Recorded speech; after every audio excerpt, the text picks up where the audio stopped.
11वां question 6.3 से सबसे पहले ये सुनिश्चित करें क्या दिया गया है, क्या ज्ञात करना है। यहाँ पर हमें ग्रेडियंट फाइंड हो रही है, प्रवणता 2 दी गई है, वक्र y = 1/x-3 दिया गया है। तब हमें प्रवणता 2 वाली सभी स्पर्श रेखाओं का इक्वेशन फाइंड करना है। इक्वेशन फाइंड करने के लिए हमें बिंदु चाहिए, प्रवणता हमारे पास ऑलरेडी है, तो बिंदु ज्ञात करेंगे तो dy/dx आएगी वक्र की इक्वेशन से। वो dy/dx क्या होनी चाहिए 2, तो एक इक्वेशन फाइंड होगा, एक वक्र का इक्वेशन, दोनों को सॉल्व करके बिंदु फाइंड करेंगे। सबसे पहले क्या करते हैं, differentiate with respect to x, वक्र के समीकरण का अवकलन करेंगे, तब क्या आएगा dy/dx। आप x-3 को x के नजरिए से देख रहे हैं, तब पावर क्या हो गई है -1, तो क्या हो जाएगा इसका -1/x-3 का होल स्क्वायर। यहाँ पर आपने 1/x-3 को x-3 की होल पावर -1 के रूप में देखा है, तो x की पावर n से हो गया। क्लियर? x-3 का किया था 1, परंतु स्पर्श रेखा की प्रवणता क्या दी गई है 2, तो ये dy/dx किसके इक्वल होनी चाहिए 2 के इक्वल, परंतु dy/dx = 2 एम्प्लाइड dy/dx की वैल्यू है -1/x-3 का होल स्क्वायर = 2। यहाँ से क्या फाइंड हुआ, रेसिप्रोकल ऑन बोथ साइड्स, अथवा ये भी कह सकते हैं क्रॉस मल्टीप्लिकेशन, तो x-3 का whole square = -2, square root on both sides, square root लेंगे तब क्या हो जाएगा +-√-2, जो एक काल्पनिक संख्या है। किसी भी ऋणात्मक वास्तविक संख्या का वर्गमूल सदैव एक काल्पनिक संख्या होता है, अर्थात कोई वास्तविक मान प्राप्त नहीं हो रहा है तो कोई बिंदु प्राप्त नहीं होगा, मना करना पड़ेगा, मना कर देते हैं। देखिए यहाँ x का मान कैसा प्राप्त हो रहा है, काल्पनिक प्राप्त होता है,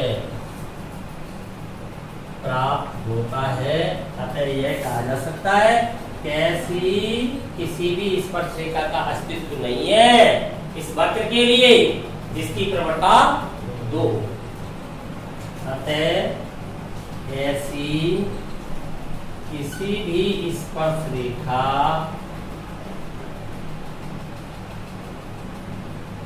का अस्तित्व नहीं है।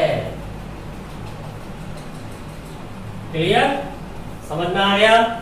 अर्थात वक्र की ऐसी किसी भी स्पर्श रेखा का अस्तित्व नहीं है जिसकी प्रवणता 2। क्लियर? हाँ, क्वेश्चन नंबर 12, यहाँ पर हमें प्रवणता क्या फाइंड हो रही है 0, वक्र का समीकरण भी फाइंड हो रहा है, तब हमें वक्र की उन स्पर्श रेखाओं का इक्वेशन फाइंड करना है जिनकी प्रवणता कितनी है 0, परंतु हम जानते हैं प्रवणता क्या होती है अक्लच, तो ये प्रवणता इसके बराबर होनी चाहिए, differentiate with respect to x। जानते हो अवकलन करना? नहीं जानते? इस y को आप कैसे लिखोगे, x² - 2x + 3 की होल पावर -1, एलजेब्रिक फंक्शन। तब क्या हो जाएगा dy/dx = -1 अपॉन एक पावर बढ़ जाएगी, नीचे आके प्लस की होगे, जो भी एक अभी तो होगा, क्या है यहाँ पर x थोड़ी है, x के रेस्पेक्ट में अन्य किसी का करते हैं तो उसका भी करना होता है, उसका भी कीजिए 2x - 2। क्लियर? ये dy/dx किसके युगल होना चाहिए 0 के युगल, दे रखा है ना dy/dx = 0, तो देखिए 2 कॉमन ले लो यहाँ से, क्या आ जाएगा फिर x minus 1 upon x square minus 2x plus 3 का होल स्क्वायर इक्वल 0।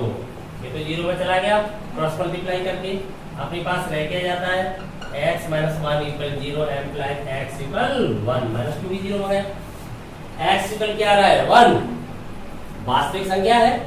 y कहां से आएगा, वक्र से, क्योंकि स्पर्श रेखा वक्र के किसी बिंदु पर है, अर्थात स्पर्श बिंदु वक्र और स्पर्श रेखा का घनिष्ठ बिंदु है। तो वक्र से y लें, वक्र से y इक्वल 1 अपॉन x की वैल्यू 1 यहाँ पर पुट करें, 1 का स्क्वायर क्या हो जाएगा 1 माइनस 2 प्लस 3 क्या आ गया बताओ, 2 कम कर दोगे तो 1.2 आ गया, हाफ।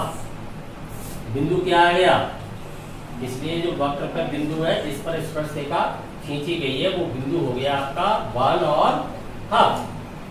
अब बिंदु 1 हाफ से गुजरने वाली, इससे ही तो गुजर रही है, गुजरने वाली एवं ग्रेडियंट क्या फाइंड है 0, एवं 0 प्रवणता वाली रेखा का समीकरण, यही रेखा तो स्पर्श रेखा है, तो समीकरण क्या होता है भाई, ध्यान है कुछ, y minus y1 equal n x minus x1, n से क्या मतलब है, n यही तो है डिवाइड x, यही तो है। देखिए y minus y1 half, m आपकी 0, x माइनस x1, जब प्रवणता 0 होगी तब स्पर्श रेखा x अक्ष के समांतर होती है, तो हमें ये भी करने की आवश्यकता नहीं है, हम पहले से जानते हैं कि x अक्ष के समांतर प्रत्येक रेखा का समीकरण y बराबर अचर होता है कि नहीं होता है, तो समीकरण तो यहीं पर आ गया, y बराबर हाफ, इक्वेशन तो यही आ जाएगा।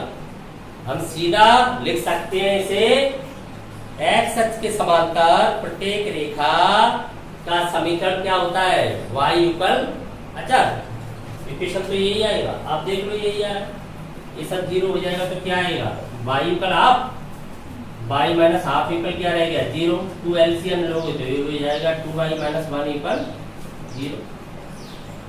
क्लियर, हम चाहें तो यहीं से लिख सकते हैं समीकरण, क्योंकि m बराबर 0 इसलिए स्पर्श रेखा x अक्ष के समांतर होगी, इसलिए स्पर्श रेखा x अक्ष के समांतर होगी, तो समीकरण क्या होगा, तब स्पर्श रेखा का समीकरण x अक्ष के समांतर रेखा क्या होती है y बराबर अचर, y की वैल्यू क्या आ रही है half, y equal half, n plus 2y minus 1 equal 0, ऐसे भी कर सकते हैं, ये तो कर ही सकते हैं। क्लियर,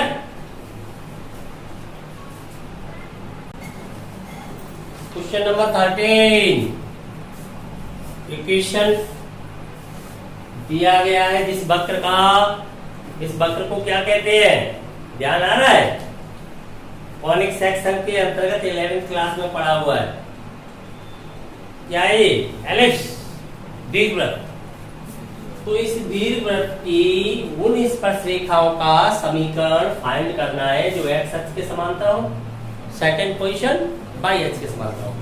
तो इनडायरेक्ट हमें प्रवणता दे दी गई है स्पर्श रेखाओं की, हम जानते हैं x अक्ष के समांतर प्रत्येक रेखा की प्रवणता 0 होती है, क्यों, x अक्ष से 0 डिग्री का कोण बनाएंगे, और जो रेखाएं y अक्ष के समांतर होती है वो x पर क्या हो जाती है लंब, तो उनकी प्रवणता क्या होती है अनंत, अपरिभाषित हो जाएगी, 90 डिग्री हो जाएगा ना, y अक्ष के समांतर जब जाएगी तो x अक्ष की क्या हो जाएगी परपेंडिकुलर, तो दोनों स्थितियों में हमें प्रवणता ज्ञात हो रही है, परंतु हम जानते हैं प्रवणता होती है डिवाइड x, वक्र के समीकरण से प्राप्त अकलज, तो डिवाइड x के इक्वल रखेंगे प्रवणताओं को, तो एक इक्वेशन फाइंड होगा, दूसरा इक्वेशन वक्र का है ही, दोनों को क्या करेंगे सॉल्व करने से क्या फाइंड हो जाएंगे बिंदु, जब हमारे पास बिंदु आ जाएंगे प्रवणता ऑलरेडी है, तो बिंदु ढाल रूप में रेखा का समीकरण पहले से जानते हैं, y minus y one equal m into x minus x one, m ही यहाँ पर डिवाइड x से फाइंड कर दी।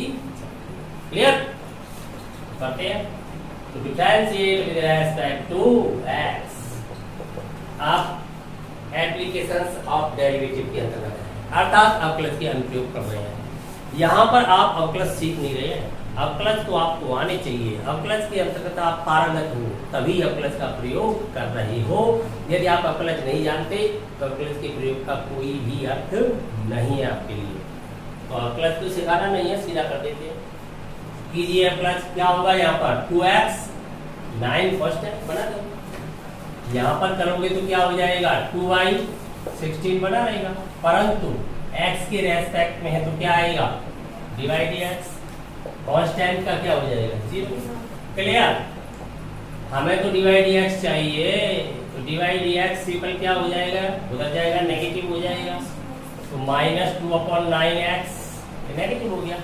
इधर से जाएगा तो तुम्हें पता है मल्टीपल के जाएगा, तो काटी दो इसको, तो यहीं पर लेफ्ट कर दो 8 रहेगा, y/8 का 8/y हो जाएगा। तो इधर जाकर के मल्टीप्लाई में क्या हो जाएगा 8/y। तो डिवाइड x हमें क्या फाइंड हुआ, डिवाइड x हमें फाइंड हुआ -16/9 x/y, x/y कन्फर्म। परंतु कंडीशन फर्स्ट के अंतर्गत जो स्पर्श रेखा है वो x अक्ष की क्या है पैरेलल, जो अपनी टेंजेंट है वो x अक्ष के पैरेलल है, it means divide x equal 0। Condition first के अनुसार क्या है, डिवाइड x इक्वल 0 रखिए, डिवाइड x 0 रखोगे तो -16/9 x/y इक्वल 0। तो यहाँ से x इक्वल क्या आ जाएगा 0, ये सब 0 हो गए। x इक्वल 0 आ जाएगा तब वक्र से, क्यों बिंदु तो वक्र और स्पर्शरेखा का घनिष्ठ बिंदु है, तो वक्र से x का मान यहाँ पर 0 लगा दूंगा तो y इक्वल क्या आ जाएगा बताओ, +-4, y इक्वल आ जाएगा +-4। क्लियर, तो यहाँ से बिंदु क्या फाइंड हो गया आपको, तो आपका बिंदु हो जाता है 0 +-4। दो बिंदु है, एक 0 -4, एक 0 +4, दोनों को एक साथ यूज कर देता हूँ। तो अब स्पर्श रेखा का समीकरण क्या होगा, स्पर्श रेखा का समीकरण, स्पर्श रेखा का समीकरण आपका हो जाएगा वही फॉर्मूला है, y - y1 = m × x + x1, y - y1 = m कौन है यहाँ पर डिवाइड x × x - x1। चलो वैसे इसका डायरेक्ट डिसीजन आप ले सकते हो। x अक्ष के समांतर रेखा का समीकरण आप पहले से जानते हो क्या होता है, x अक्ष के जो पैरेलल होती है वो y इक्वल कांस्टेंट, y की होती है वो x इक्वल कांस्टेंट।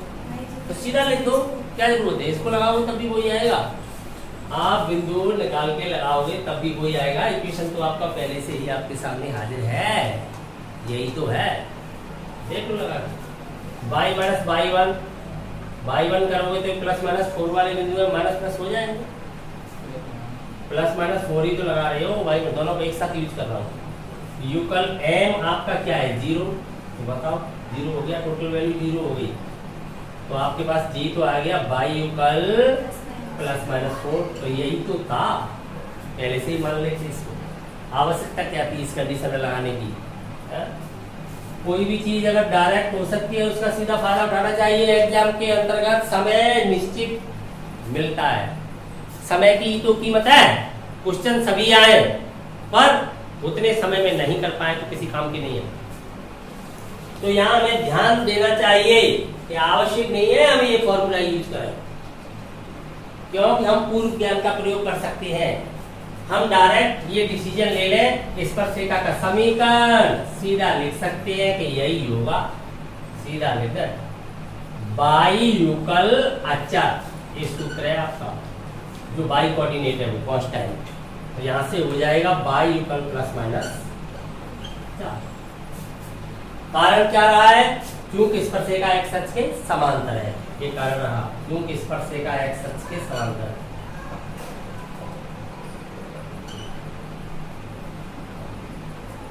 आप क्वेश्चन को कितने कम समय में कर सकते हो,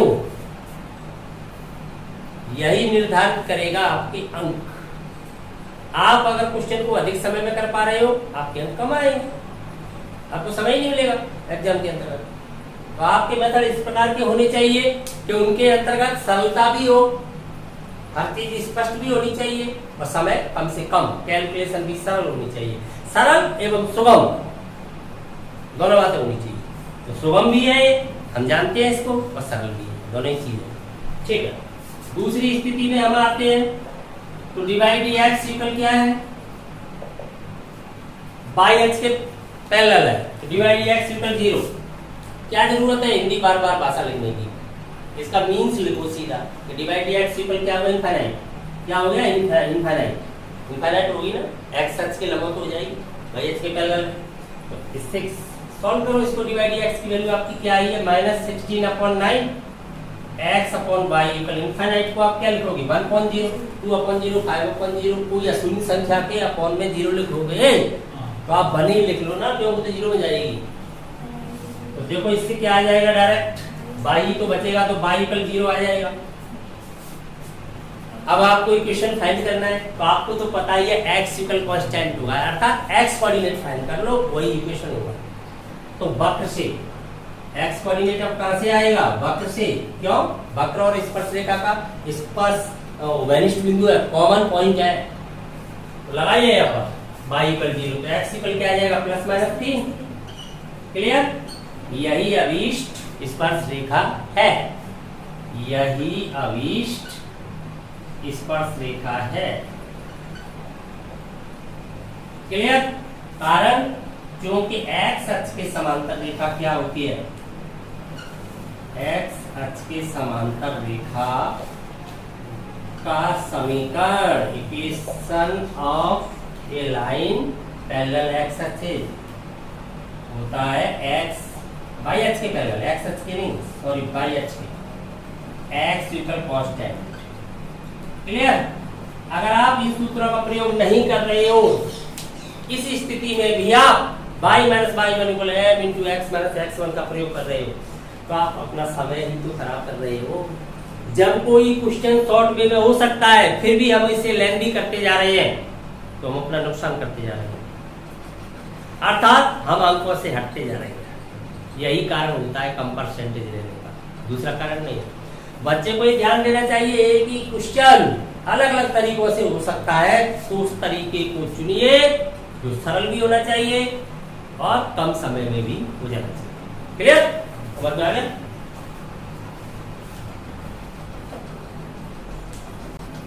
क्वेश्चन 14, यहाँ हमें वक्र दिया गया है, वक्र पर एक बिंदु भी दिया गया है, जिस पर हमें टेंजेंट एंड नॉर्मल का इक्वेशन फाइंड करना है। तो आप जानते हो, जब बिंदु मिल जाए तो जरूरत किसकी है, आपको बताओ किसकी जरूरत है, ग्रेडियंट की।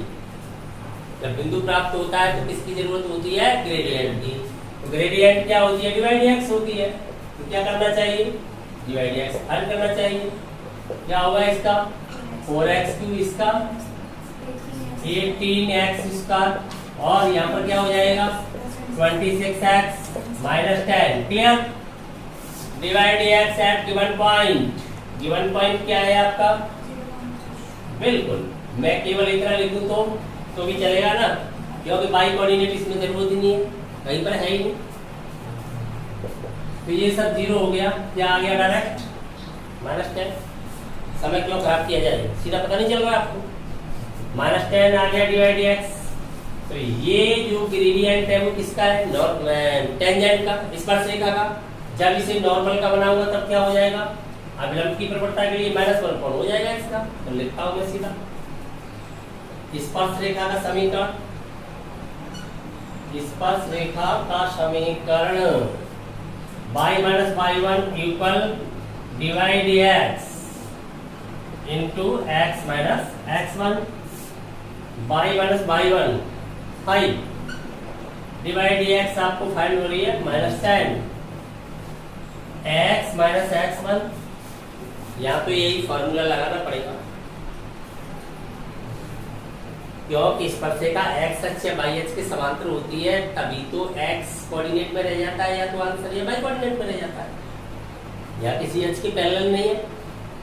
सॉल्व कीजिए, क्या आ रहा है, उधर ले चले इसे, तो प्लस का हो जाएगा 10x। x वाले पद को आप पॉजिटिव बना के लिखें, क्योंकि इसका जो व्यापक रूप होता है, व्यापक समीकरण होता है रेखा का, जनरल इक्वेशन, वो क्या होता है, ax + by + c = 0। तो आप हमेशा इसे कौन से फॉर्म में लिखें, जनरल फॉर्म। 10x + y = 5 या -5 = 0, बात एक ही है, -5 = 0। ये तो आ गया equation of tangent. And equation of normal, अभिलंब का समीकरण, बिंदु तो वही है, और अभिलंब के समीकरण के लिए आप क्या करें, अभिलंब के समीकरण के लिए टेंजेंट को बदलोगे, बिंदु तो वही रहेगा, y - 5 क्या हो जाएगी 1.10। चिन्ह भी बदलोगे, रेसिप्रोकल भी करोगे, तो आप 10 का 1.10 भी करोगे, साथ ही साथ चिन्ह भी बदलोगे, यही तो हो जाता है। x - 0 तब क्या हो जाएगा, क्रॉस मल्टीप्लाई करा, x को भी इधर बुला लो या y को उधर ले चलो, और लिखो एक साथ, x - 10y + 50 = 0। क्लियर, यही तो आ जाएगा। तो आपके स्पर्शिका का समीकरण आ गया, अभिलंब का आ गया। आप डायरेक्टली तो अभिलंब का समीकरण लिख सकते हो, बिना इस सूत्र को लगाए लिख सकते हो कि नहीं, क्यों नहीं लिख सकते हो।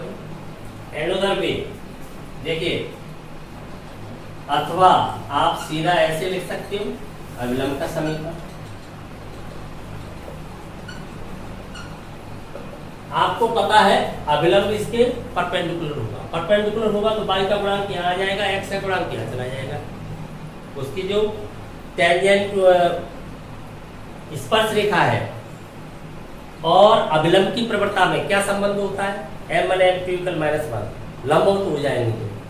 तो स्पर्श रेखा के लंबवत रेखा ही तो अभिलंब होती है, अभिलंब और क्या होता है, तो m1 m2 = -1, यही तो होता है।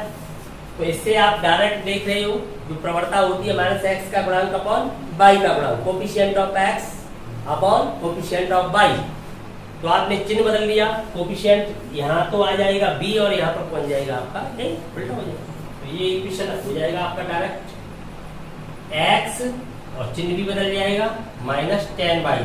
अब यहाँ नहीं पता क्या आएगा, मान लीजिए यहाँ पर c आ रहा है = 0। अब ये c कैसे फाइंड करोगे आप, क्यों कि ये रेखा कहाँ से गुजर रही है, 0,5 से, इससे गुजर रही है, यह 0,5 से गुजरता है, तब सेटिस्फाई करेगा। तो x की जगह 0, y की जगह क्या रखोगे आप, 5 + c = 0। c की वैल्यू क्या आ गई यहाँ से 50, यहाँ पर लगा दीजिए। अतः अभी समीकरण क्या हो जाएगा, अतः अभिलंब का आपको समीकरण फाइंड हो जाएगा, x - 10y + 50 = 0। ऐसे भी ले सकते हो, जैसे भी चाहो आनंद लो, ठीक है। 14 का सेकंड, वक्र सेम है, जो फर्स्ट में था वही सेकंड में है, नो चेंज, केवल चेंज हुआ है तो पॉइंट चेंज हुआ है, बिंदु चेंज हुआ है, तो केवल बिंदु बदल दो। देखिए डिवाइड तो वही आएगा, divide x = 4x³ - 18x² + 26 x - 10 divide x at x = 1, क्या आएगा 4 - 18 + 26 - 10। आता है तुम्हें जोड़ना, आता है तो जोड़ के बता, कितना हो गया, ये तो पूरा हो गया 30, और ये हो गया आपका -28। 30 और 28 में कितने का अंतर होता है, 2 का ही होता है पक्का, तो 2 का होता है, तो 2 आ गया डिवाइड x। अब डिवाइड x आपके पास है, बिंदु आपके पास है, हल कर दो। स्पर्श रेखा का समीकरण क्या होता है, स्पर्श रेखा का समीकरण y - y1, m का है ये ना, divide x, x minus x1 क्या फाइंड हुआ भाई 2x माइनस y 3 को उधर ले जाओ प्लस का हो जाएगा माइनस का 2 है प्लस का 1 हो प्लस 1 इक्वल 0। अभिलंब का समीकरण अभिलंब का समीकरण क्या होना चाहिए अभिलंब के लिए केवल प्रवणता बदल दो प्रवणता नहीं बदलना चाहते हो तो उससे गुजार दो मान लो सीधा इससे मान लो सीधा इसका कोफिशिएंट इसमें लाओ इसका कोफिशिएंट इसमें ले जाओ तो ये क्या हो जाएगा x plus 2y plus c equal 0 ये तो हो जाएगा। आपको पता नहीं प्रवणता क्या हुआ करती है माइनस एक्स का गुणांक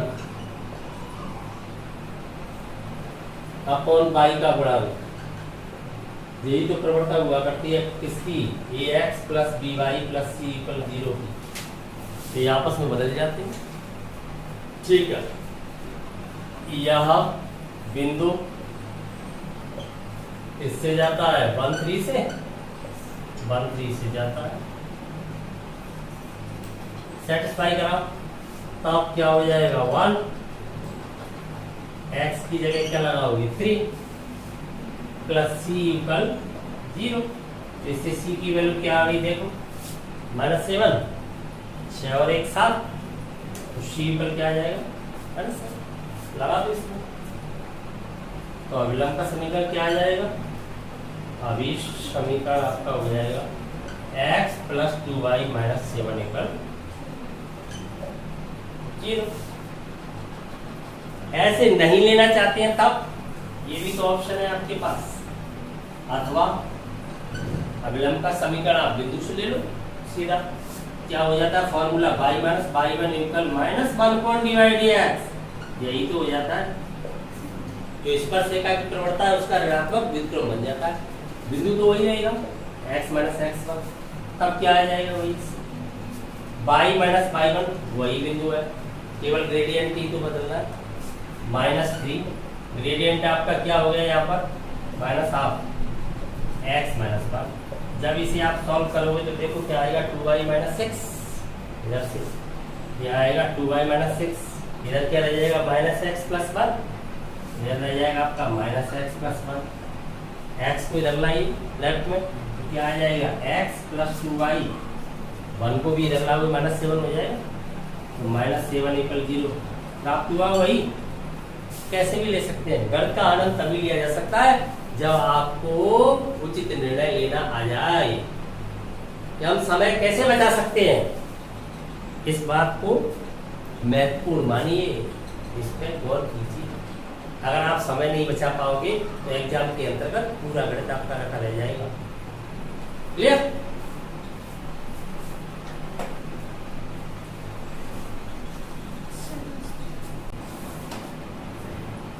क्वेश्चन नंबर 14 का third part y equal x cube बिंदु क्या है 1 1 डिवाइड x फाइंड करें डिवाइड x क्या आएगा इसका 3x इसका पॉइंट क्या है आपका divide x at x equal 1 अगर इसमें y होता तो y भी यूज कर लेते क्या आएगा 3 बनगा इसका 3 इस पर सेका का समीकरण लिखा है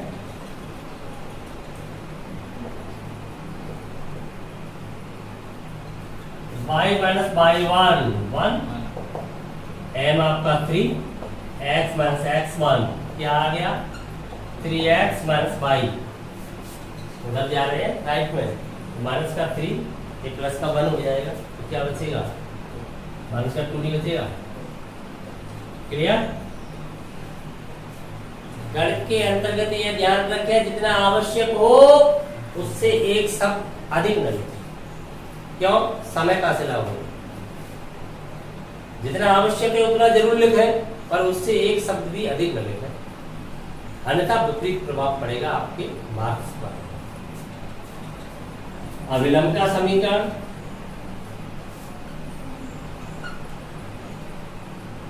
लिखिए y माइनस सेम रहेगा बिंदु केवल आप इसका ऋणात्मक व्युत्क्रम करोगे बिंदु क्यों बदलोगे बिंदु भी नहीं बदलोगे बिंदु सेम रहेगा कीजिए कैलकुलेशन 3y माइनस 3, यहाँ पर माइनस एक्स प्लस 1, x को इधर लाओगे पॉजिटिव बनाने के लिए तो x प्लस 3y, 1 को भी लाओगे तो ऐड हो जाएगा, क्या हो जाएगा -4। समझ में आ गया? कोई शक?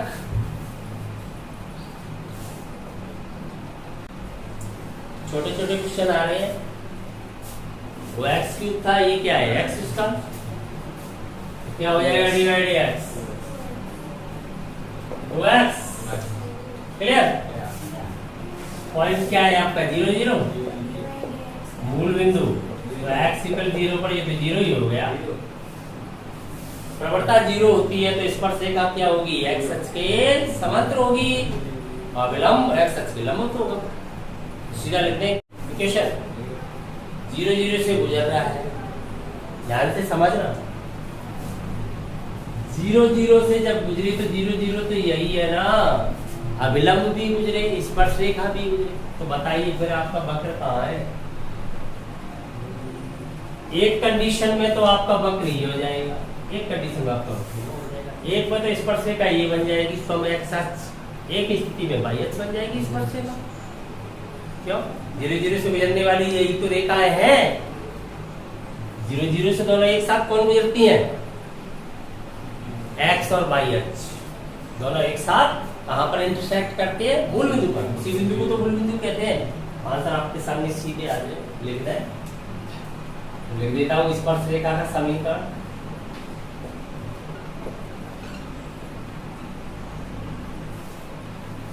प्रवणता जब 0 होगी तो स्पर्शरेखा एक्स अक्ष के पैरेलल होगी, तो क्या आ जाएगा एक्स अक्ष के पैरेलल रेखा का समीकरण y equal constant, y equal क्या है आपका 0 एवं अभिलंब का समीकरण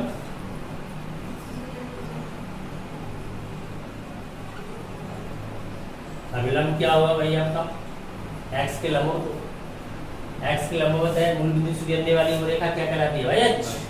वैसे भी आप देख रहे हैं यहाँ से x इक्वल क्या आएगा 0, अभिलंब क्या हो जाएगा x इक्वल 0।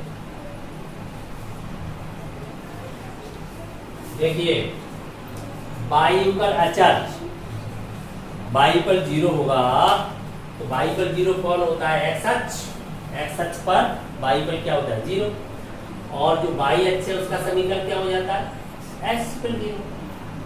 x अक्ष पर स्थित प्रत्येक बिंदु का y निर्देशांक 0 होता है एवं y अक्ष पर स्थित प्रत्येक बिंदु का 0 होता है, जानते हो? क्लियर?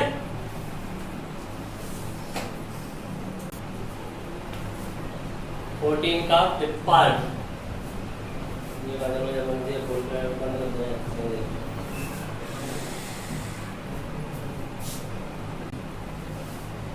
क्वेश्चन नंबर 14 का fifth part, x equal cos t y equal sin t, कौन सी फॉर्म है? पैरामीट्रिक। पैरामीट्रिक फॉर्म के अंतर्गत बिंदु तो आपको फाइंड हो ही रहा है, x coordinate and y coordinate, t equal क्या लगाओगे π/4, बिंदु फाइंड हो जाएगा। तो बिंदु आपका क्या आ जाएगा? पहले तो आप dx dt फाइंड करें, तो dx dt के लिए क्या हो जाएगा ये -sin t, और यहाँ पर dy dt क्या हो जाएगा dy dt आपका cos t हो जाएगा, पैरामीट्रिक फॉर्म है। अब dy dx के लिए क्या होगा भाई, dy dx होता है dy dt is divide by dx dt, dy dt है cos t और ये आ रहा है आपका -sin t -cot t, लेकिन आपको कहाँ पे चाहिए t पर π/4 पर dy dx at t equal π/4 minus cot of π/4, cot π/4 की वैल्यू होती है बस माइनस बना है।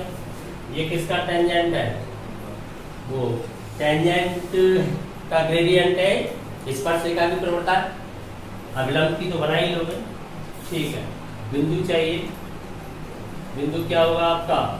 बिंदु है आपका एक्स वाई, यही तो है बिंदु, तो एक्स वाई से मतलब cos t and sin t, यही तो है बिंदु। t इक्वल क्या है आपका π/4, तो cos π/4 एंड sin π/4, ये तो दोनों की वैल्यू इक्वल होती है, तो 1/√2 है 1/√2 ये हो जाएगा आपका बिंदु। बिंदु आपके पास है, प्रवणता आपके पास है, समीकरण लिख दीजिए। स्पर्शरेखा का समीकरण क्या होगा? स्पर्शरेखा का समीकरण होना चाहिए y minus y1 equal m क्या है -1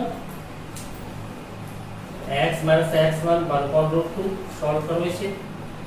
√2 एलसीएम लूंगा, √2 इधर भी एलसीएम आएगा, लेफ्ट यहाँ पर क्या हो जाएगा √2y, यहाँ पर क्या बचेगा -1, इधर minus of √2 x minus 1, √2 LCM लूंगा तो यही हो जाएगा। देखो इधर लाएंगे तो √2x ये आपका है ही प्लस √2y, ये आप देखिए +1 हो जाएगा। इधर ला के क्या हो जाएगा, या तो 2 कर दो, उधर ले जाओगे तो 2 हो जाएगा। √2 से डिवाइड कर दो सीधा, तो आपके पास क्या रह जाएगा x plus y minus √2 equal 0। √2 times divide हो कन्फर्म। अब क्या चाहिए तुम्हें? अभिलंब का समीकरण। अभिलंब का समीकरण, अभिलंब के समीकरण के लिए बिंदु तो यही है, केवल ग्रेडियंट बदल जाएगी। तो क्या हो जाएगा y माइनस 1/√2, यहाँ पर क्या हो जाएगा 1 का रेसिप्रोकल तो 1 ही होगा, केवल चिन्ह तो बदल जाएगा। x minus 1/√2। अब एलसीएम लीजिए, एलसीएम लोगे तो √2 लेफ्ट, यहाँ पर क्या बचेगा √2y माइनस 1, यहाँ पर भी आपका रह जाएगा √2x माइनस 1 √2x, हाँ माइनस का √2y। अब देखिए माइनस का 1 उधर है, माइनस का 1 ये लेफ्ट में है, राइट में तो लेफ्ट ही हो गया। इक्वल क्या रह गया 0, √2 0 में चला जाएगा तो क्या रह जाएगा x माइनस y इक्वल 0। कोई शक? तो इस प्रकार से आपके 14 क्वेश्चन सॉल्व हो गए हैं। नेक्स्ट क्लास के अंतर्गत शेष क्वेश्चनों को कराया जाएगा। शेष क्वेश्चनों का आनंद लेने के लिए जुड़े रहिए बैक टू पॉइंट के साथ।